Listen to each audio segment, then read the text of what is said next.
because when I moved to Chicago and I got the job working for a Justice Center, and my stress level went really high, and my various symptoms started slowly coming back. Or not so slowly. Or not so slowly. I was like, okay, I need to get a doctor, because when I moved from Reed City down to Detroit, I said, this is a good time to stop taking my meds. I don't need them anymore. Which was very wrong. Yeah, but also a very common thing that mentally ill people do. Yes. When you feel better, you don't need the medicine anymore. Exactly. Mm-hmm. And no one wants the medicine. Mm-hmm. And so, excuse me, I just went to the doctor that Nicki went to, because I didn't know any doctors in Detroit. Mm-hmm. And I figured if he's not good, I'll just keep looking till I find a good one. And I go to that doctor, and Who was not a particularly good doctor. he was terrible. But he made you do a pee test every time you came in, no matter what you were coming in for. because Mm-hmm. I never had to wait. When I got there, usually about 5 or 10 minutes before I was supposed to be there, I went to the sign-up sheet and said, Blaine Graham, I'm here to 3:30 to see Dr. whatever his name was.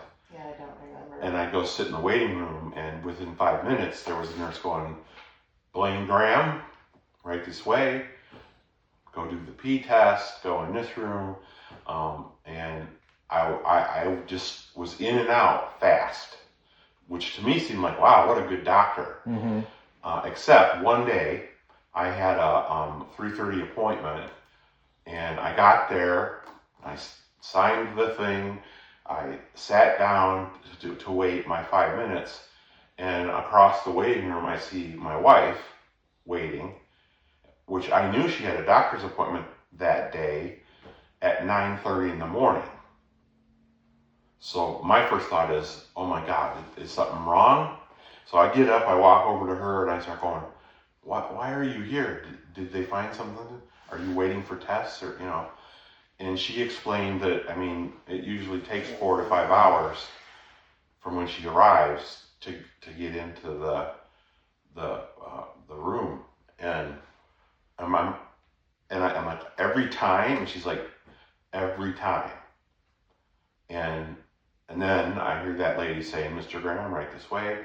So I go in, but I'm starting to go, what could be going on here that means this happens? Mm-hmm. So I'm looking at the whole experience differently than I usually did. And then I started noticing the fact that I talked more than he did. Anything he asked me, whatever I said I thought I should do, he would just immediately say, okay. And that's always what we did. Always. I was never wrong. And by the end of my appointment, I realized that for whatever reason, he just did what I told him to do. Mm-hmm. And of course, that's a terrible thing for someone who's got mental illness. Because by definition, their decider is broken. Mm-hmm. And so I'd go in and go, I want to go down on that one, or I want to go up on this one, and do the things, leave, and come back a month later and say I want to go down on this one and up on that one. And I don't know what voodoo or tarot cards I was using to decide what I should do, but the point was, not only was it not stabilizing me, I was getting more and more symptomatic. And you're getting zero professional input. Zero professional input, yeah. And then I came home from work one day, and I walked into the house, and I collapsed onto the floor of her apartment, actually, not the house, the floor of her apartment. And I just sat there crying, and because that was when I realized I'm seriously fucked up here. I'm not better at all. Mm-hmm. I might be worse than I was a year ago. Mm-hmm. And I don't know what to do because he's too afraid of me to have a conversation with. And I didn't know what to do. And then, of course, Nicki comes up and she's like, "What's going on? Why are you crying?" And I told her my feelings about everything. And she's like, "Yeah, he's a terrible doctor. He's certainly not helping you." And I'm like, "Well, what should I do? What do I need to do?" And that was a harder question for her to answer. And after talking back and forth a little bit, basically the thing that seemed to be the only thing reasonably to do is go to a different doctor who's better and try to not get into the same situation. And as we kind of reached that point where we're both going, that's probably the best thing to do. Keep looking until we find a doctor who actually can handle all this stuff. And I start to balk at that because I hate doctors. So the last thing I need is another fucking doctor. So she's saying that, and I'm going, well, I don't know. I mean, I'm not sure I can handle another doctor. And, I start trying to talk my way out of having to do this. And basically, she says at one point, through tear-soaked eyes, you either have to stop doing this or stop spending time with me. And then she got up and walked away. No conversation.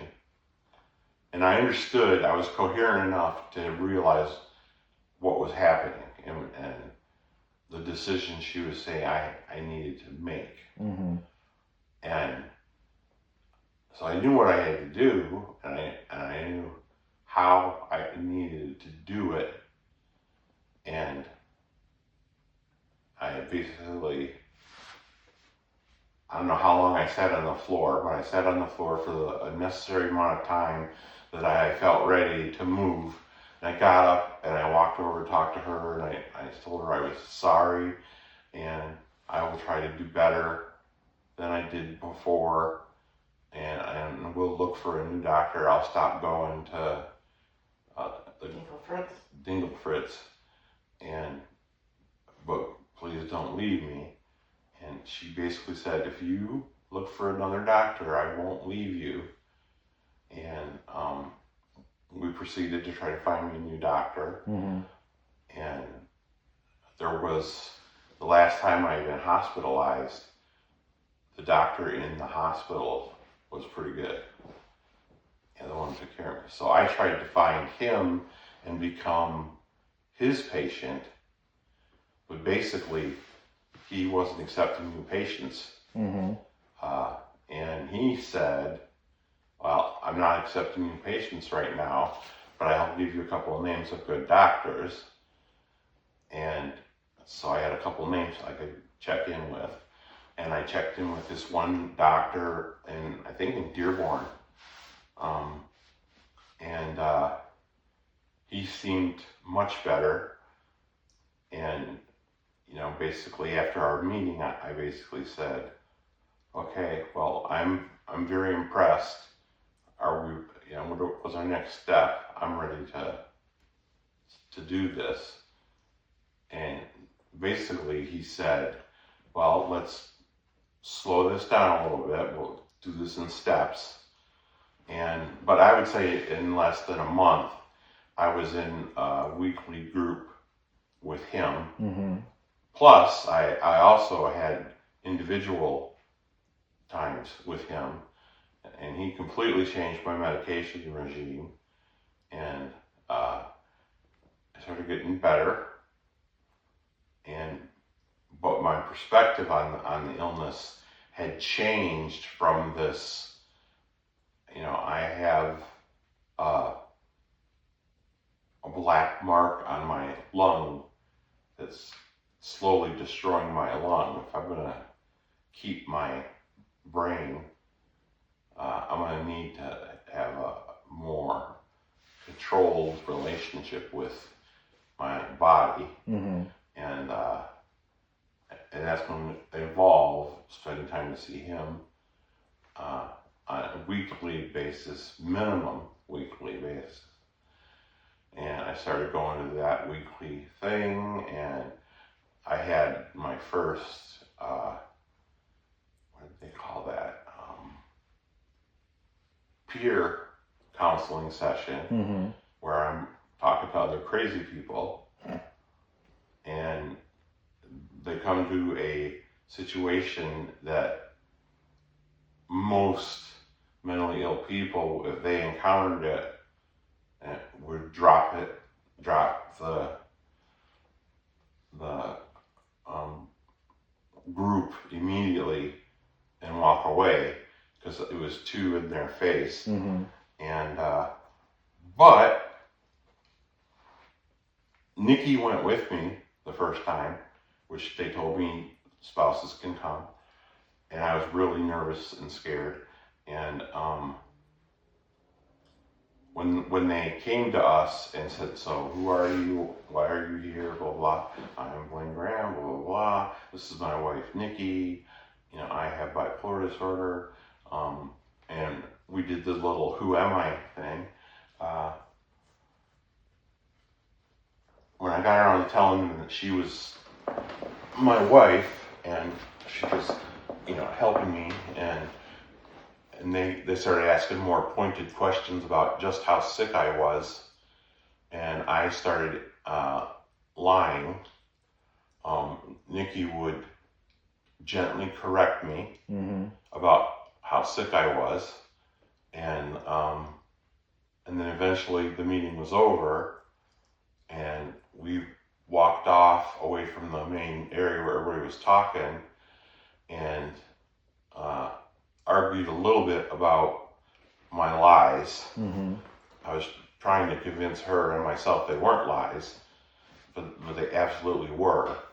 And we got in the car to go home, and as we're driving home, I'm like, "So what did you think?" And she, you know, this was good, this wasn't, this person seems nice, you know, that kind of a thing. And I'm listening, and I'm like taking it very seriously. And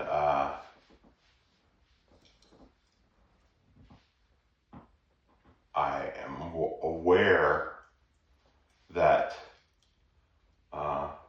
some people in the group can get into my psychosis much faster Mm-hmm. than other people in the group, and that probably the ones who can get in faster are the ones I should be listening to, because more work's getting done. And I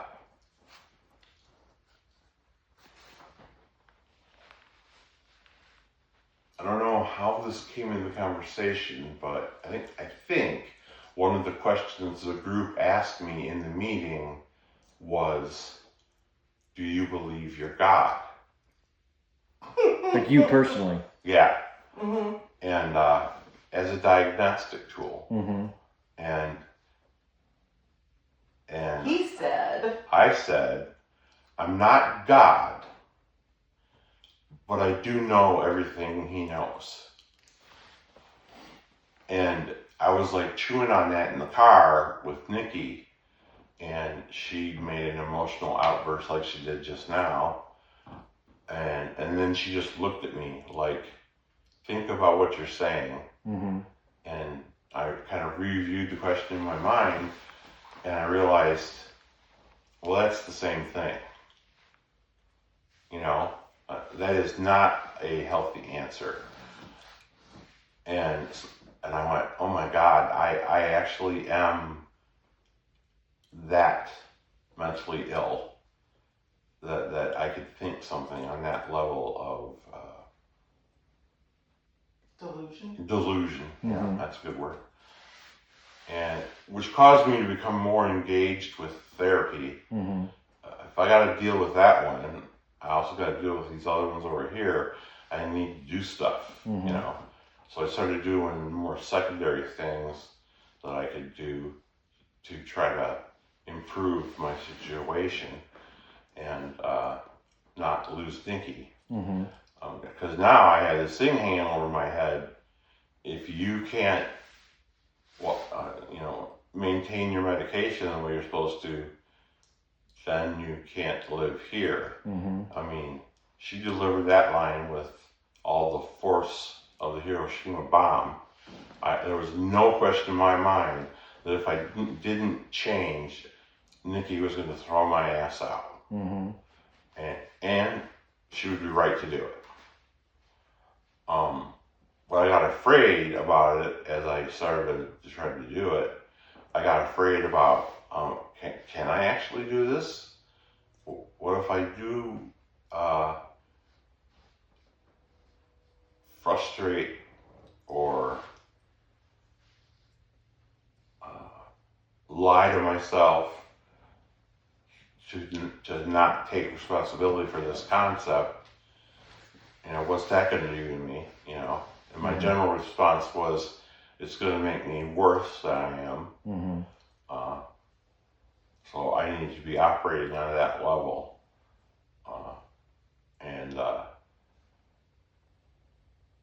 So I kept going to see that guy. He increased my medication.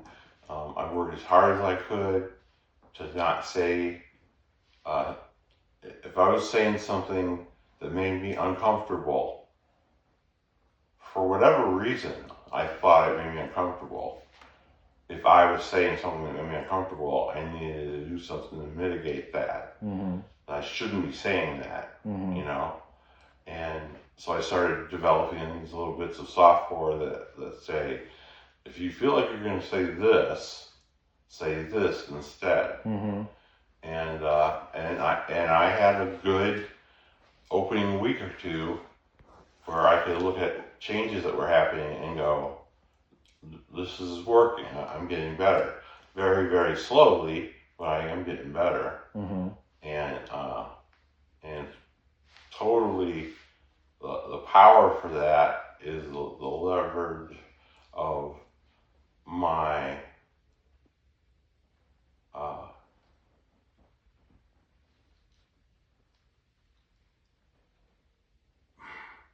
willingness to fight, Mm-hmm. which at the time was entirely based on not losing Nicki. Mm-hmm. That's what made me willing to fight. Down the road, that would start to shift. As I got better, part of me said, hey, if I'm getting better, I want to be able to do this, Mm-hmm. which I can't do safely right now. But at that point, just not losing Nicki was enough to keep me trying. And to a large extent, I stayed.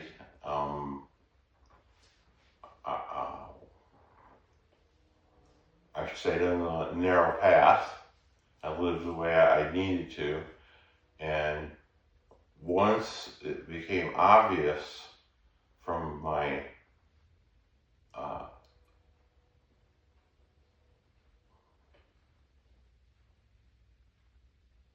once it became obvious that I was improving, that the system had at least some amount of merit, I was able to relax a little bit and go shift from sprinting to long distance running. Mm-hmm.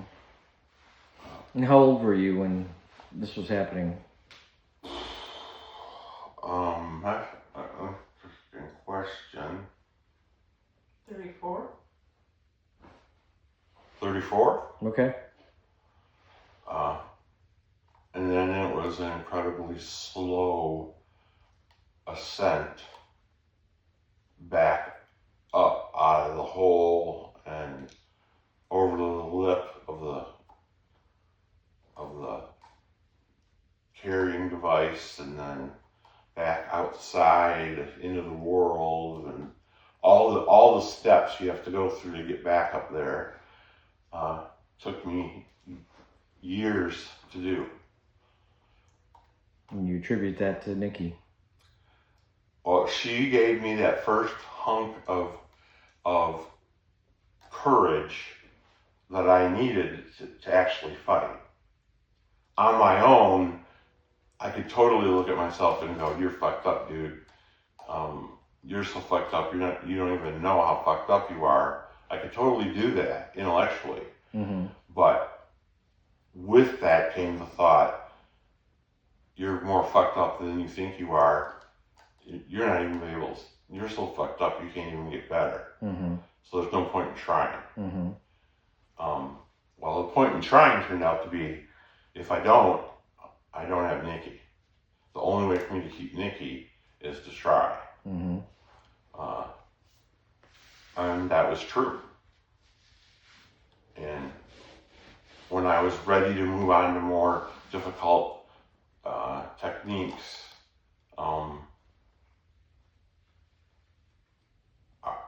as I achieved that level of competency, I also became more confident. So the level of problems slowly thinned out and disappeared. And I was now doing it because I wanted other things too. I wanted to be able to DM, you know. I wanted Nicki to feel pride when she introduced me to people at work and stuff.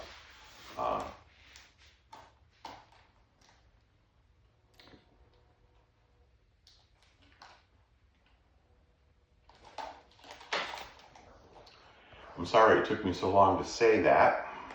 I'm getting pretty tired.